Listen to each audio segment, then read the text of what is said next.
Welcome to A Better HR Business, the podcast that looks at how HR consultants and HR tech firms grow their businesses and how they help their employers to get the best out of their people. Remember, for show notes and downloads, go to www.getmorehrclients.com/podcast. That's getmorehrclients.com/podcast. Okay, let's get started. Hello, welcome back to the show. Thanks for joining me. Now, I want you to think back to when you were an employee in the corporate world. Searching for your new role could be a really stressful, disheartening, and often a brutal time. And you got the job boards and online CV and LinkedIn advice, recruitment consultants and headhunters. They're all offering help, but it was only a very small part in the puzzle, and it was sometimes overwhelming knowing where to start. And then you got the automated applicant tracking systems that so many HR teams and recruiters use now in their HR hiring processes. And it means that job seekers can get lost in a black hole if their CV and social profiles and application documents aren't optimized to deal with them. However, securing the next executive role doesn't necessarily need to be a stressful and overwhelming experience, because that's where Andrew MacAskill, job search strategist, comes in. Andrew's excellent business, Executive Career Jump, helps people take back control of their job search and get a competitive edge when they make their next career jump. And he does this via a very interesting mix of products and services, which we're going to dive into now. Hi, Andrew. Thanks very much for joining me. Thanks for having me, Ben. It's great to be here. Yeah. And whereabouts are you based? So we're based in Southampton, down in sunny Hampshire on the south coast of the UK.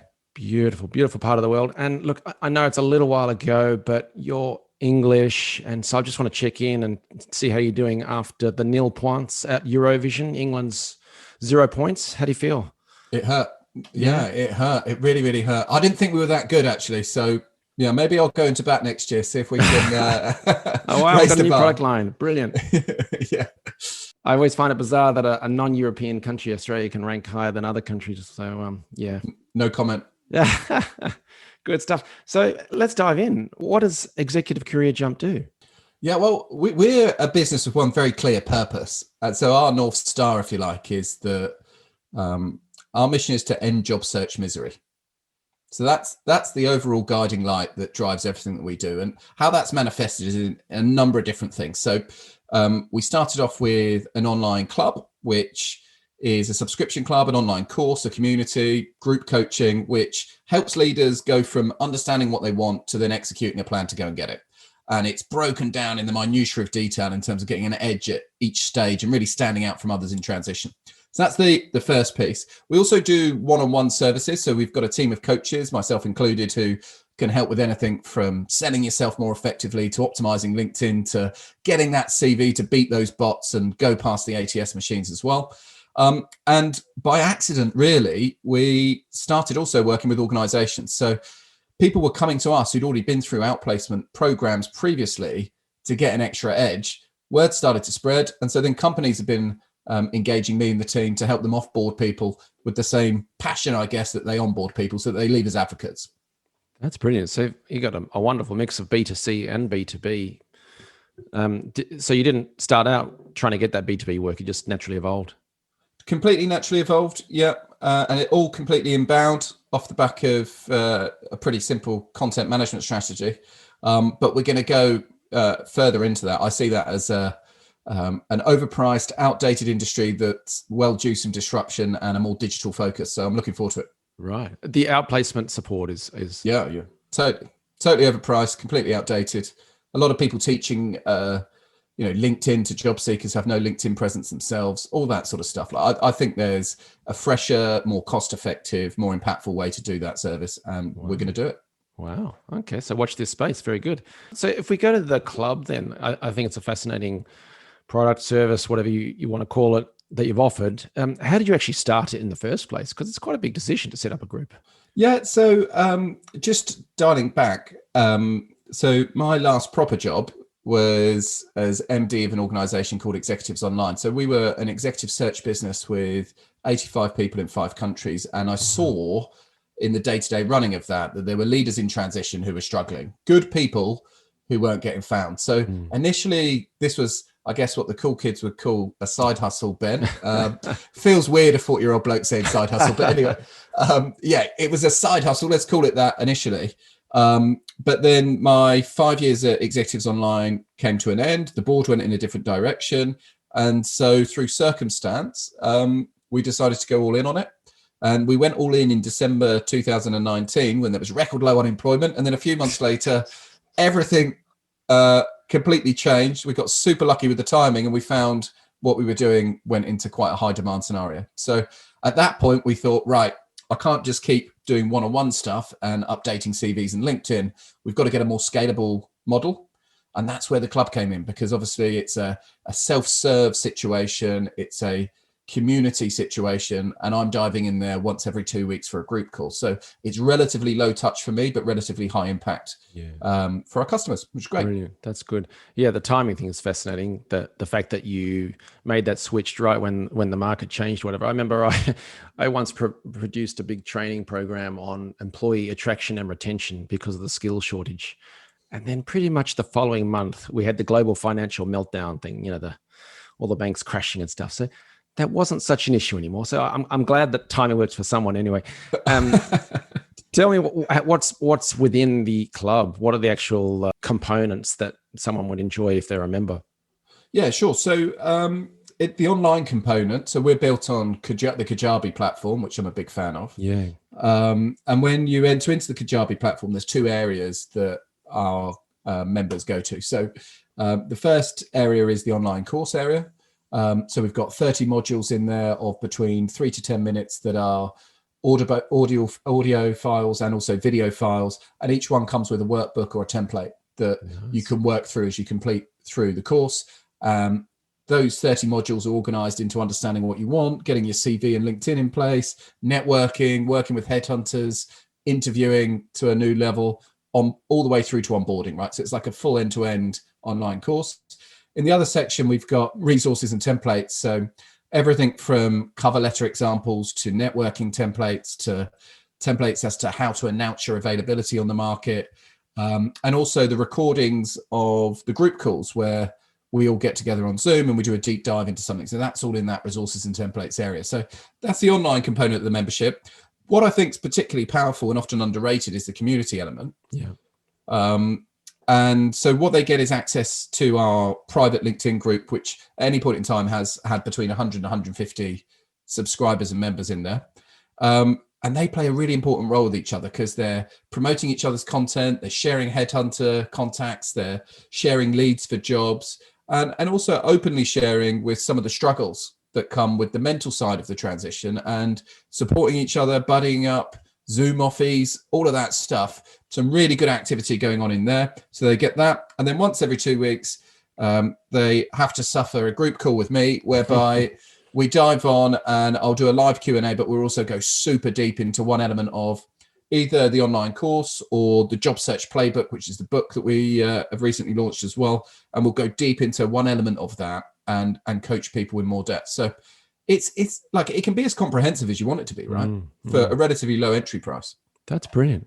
And you've got a ready-made audience if you do decide to test out a new Eurovision song. So I would start there and test that.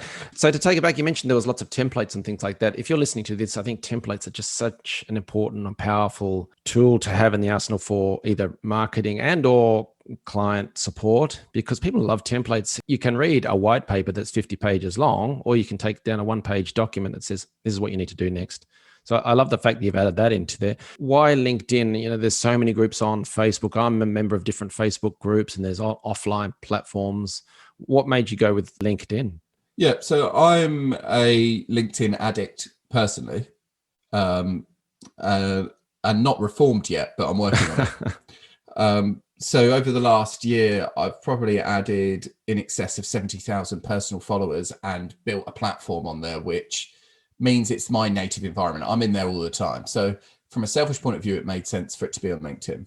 But even though the group functionality on LinkedIn is average at best, and I do understand that hopefully that, there's the product guys over there have got some stuff in the mix to change that.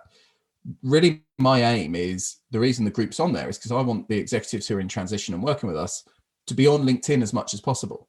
And so if they are spending time in LinkedIn in our group, they're also more likely to be spending time posting themselves, commenting on relevant articles in their industry, creating new connections and networks, et cetera, et cetera. So for me, it's just about trying to keep the community focused in the environment that I believe will deliver the best result for them, even though the group functionality is average at best. That's so cool. Yeah, I really like that. And when you set up the club, you got, what is it, 30 modules. And I love the fact that they're bite size, 3 to 8 minutes. That's so smart. Not having, I think my first ever course that I designed was a 2-hour lecture, which must have killed the people watching it. But anyway, lessons learned. You would have set up the course in the first place. You would have started with nothing, right? No community members. So how did you build a community if there's no community in place? Do you know what I mean? Chicken or egg situation. How do you get that interaction and things like that going? Yeah. So I co-created the course content with 15 people who were in transition. So because I was working in exec search, I had a big pool of candidates that I could talk to. So 15 or so of those fed back on the platform. They helped me shape what the real pain points were and everything else.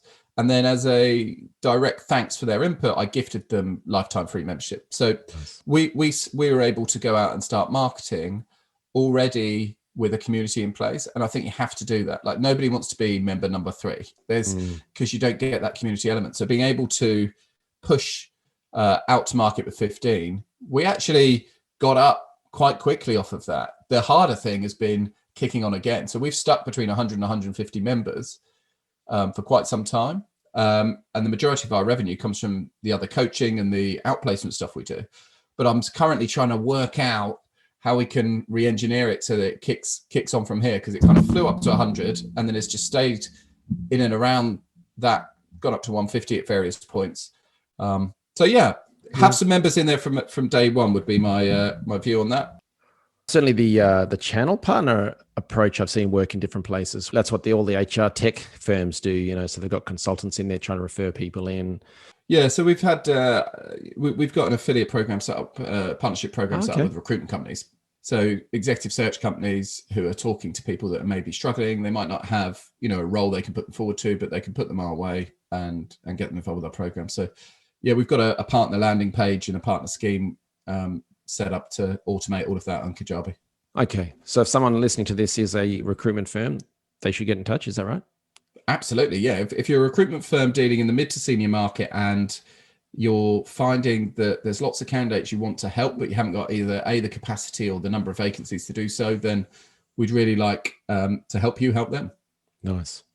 Now, how do you actually bring in the new clients at the moment? So the affiliate or partner program aside, what are you doing to get the word out there and bring in new clients? Yeah. So last year, 92% of our revenue was purely inbound via LinkedIn. Nice. From organic content. Really? Yep. And there were kind of 3 pillars to that. Long form written content, some video content, but also the live broadcasts. So we broadcast live every Thursday. We get between 200 and 300 joining live and 5,000 watching the catch up. Wow. That was the early catalyst to driving awareness of our brand and what we're doing. Over time, the mix has changed a little bit because we've got now this year, it's more like 60% LinkedIn inbound and 40% referral, because the business is in year 2. And so you're starting to get people that have been through the program, spread the word and tell their friends. So the mix has gone a little bit, but again, LinkedIn are playing with the algorithms a little bit now. But when we launched, we were doing long form text content with plenty of white space, getting some thought leadership out there, championing some causes. We had like 3 C's that drove it, which was championing posts, commentary posts, and capability posts. So we'd post about championing a cause, we'd post commentating on the market, and we'd post demonstrating our capability and knowledge of the job search niche, and then go in with a hook and an offer. So we'd go CCC offer every single week, no more complicated than that. And we became oversubscribed within 3 to 4 months just by consistently doing that. And that's when we started to bring in other coaches and associates. I love it. And do you have that mapped out somewhere in a document, or is it just all in your head and right, every week we got to do this? No, it's a playbook. Yeah. And it's part of the LinkedIn playbook that we teach people who are in transition themselves to create their own personal brands, because 40% of the leaders who we've helped get hired have got hired inbound via LinkedIn. So it's our most successful successful channel to market out of the 5 ways you can get hired. LinkedIn's our most successful channel to market. So yeah, we've systemized it. We've really gone deep into the playbook elements. Brilliant. I love it. How do you actually produce so much content? Because you do such high quality content and share all of that. How do you actually make it happen? Number of things. One, the repurposing side is talked about a lot, but it's a really important point. So simple things like screenshotting a Twitter tweet and then repurposing that on LinkedIn, which takes a matter of seconds, but does a number of things. One, it stands out in the feed, particularly if you go into black mode on your iPhone so that it's white text against a black ground. It stands out in the feed because the text is bigger and it's mobile optimized. It drives more followers on Twitter from LinkedIn because people on LinkedIn will see your Twitter handle and then start following you on Twitter. It also is something you can post on your Instagram. So like from one Twitter post around a particular quote or something that, or you sharing a bit of advice, you can repurpose that within 3 or 4 minutes across all your main platforms in a super efficient way. So we did a lot of that. We did a lot of, recording our podcasts on video and then snipping it up into 60-second knowledge bites. Doing an article and then repurposing that into 4 or 5 text posts fit in around either a championing, a commentary, or capability narrative. All of that stuff. It's. I think the error that people make is they're trying to create stuff from scratch every single day, and you really don't have to. And you also the other way that we're able to produce so much is because our content filters are always open. So I'm never, ever having to think about my next post. I've got my next 70 ideas already in my iPhone, and it comes from every single conversation. So after every single conversation, I try and capture a couple of content ideas from that conversation. Yeah. I think that's super important. So today we're speaking about this. An update that might come about this would be, how to get on more podcasts in your niche and to collaborate with people that can help you. Here's 3 tips, right? Nice and easy. You're an Aussie living in Ireland. Another post that I might be inspired from this conversation is the benefits of having an international career and what you learn about yourself when you adapt to new cultures and environments. My point being, this idea that you've got to create content is madness. Get the content from what's happening around you, then be smart around having a playbook that's a jab, jab, jab, right hook or something similar, and then repurpose it across all your platforms. And people say, how many marketeers have you employed? Right, well, with me, that's it. Like we're literally just repurposing and getting super efficient around it. So I waffled on a bit there, but hopefully that's useful. No, I think that's absolute gold. Hopefully people are taking notes, or if you're listening to this on the go back and check it, because that's the core of a successful content marketing strategy. Getting content that matters to people who are in your target audience. And I guess the way you've described it there is lining it up with stuff that's just happening every day. So it's not some profound moment coming down from the mountain, some tablets. No, it's just connecting to their concerns, their troubles, and sharing some advice and making offers and things. To wrap up then, if someone listening is either looking to change careers, or they've got someone in the family or their network who's thinking of changing careers, but maybe they're a bit scared or overwhelmed, thinking, oh, where do I start, especially in this post-corona world that we're living in, what's your overall advice? Yeah, so where you start, once you're giving yourself a little bit of time, right? My first bit of advice is give yourself a bit of time. The biggest and most common and understandable error is that people start diving out interviewing way before they're ready. They don't know what they want. They're still in the grieving cycle from whatever's just happened. They're not on top form. And if you go out interviewing too early, you tend to get rejected, which then further knocks your confidence and pushes you back rather than forward. So that's my first tip. My second tip is the importance of structure. Yeah, I'm not naturally a structured person, so the irony of that coming from me, but it's absolutely the case. So structuring your day so that you are in effect the CEO of your job search. So having a go-to-market plan, getting up normally like you would if you were in a job, getting dressed in a way that would be appropriate if you were going to work, but leaving the house for 30, 40 minutes, doing a fake commute, coming back into your house, and then getting to work on that job search, taking a multi-channel approach, giving yourself a scorecard so that you know what good looks like by the end of the week, and really proactively using your business skills on that search in a structured way, rather than what we see, which is spraying and praying, throwing a few adverts out, and people being addicted to what I call hopium, that somebody's going to have a nibble. So just look after yourself, give yourself time, but then own it and structure it. And yeah, use your business skills on your search, Ben. That would be my advice. I love it. I love it. This is brilliant. So if people are listening to this, they either want to become a client, they want to go through some of the programs, join the club, or if they would like to partner or learn more about the business in some way, or even just refer business to you, what should they do next?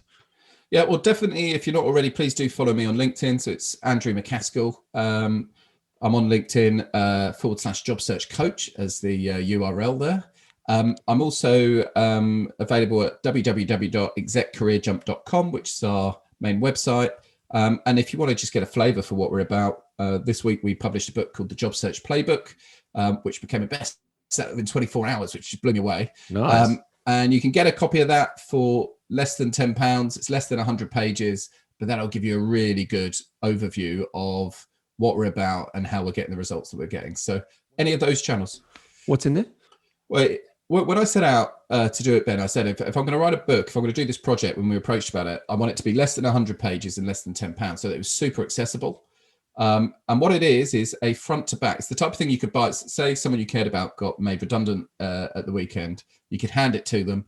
It's got some transformative mindset updates in there. It's got a methodology in terms of a multi-channel approach and how you can go to market. It's got interview advice, offer management advice, all the way through to onboarding in less than 100 pages, easily digestible. So that's what we've gone and done. And it's been, as I say, been super well received. It's really blown me away. I've been very surprised. So that's a really good starting point. Well done. Well done. Okay. So call out the website again, just for people on the go.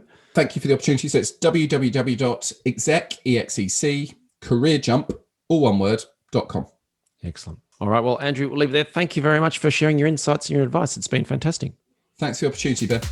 Thanks for joining us today on A Better HR Business, the podcast that explores the world of HR consulting and HR tech businesses. For show notes and downloads, go to www.getmorehrclients.com/podcast. That's getmorehrclients.com/podcast. Remember to subscribe and share the show with any friends who are busy growing a HR business. Thanks, and see you next time.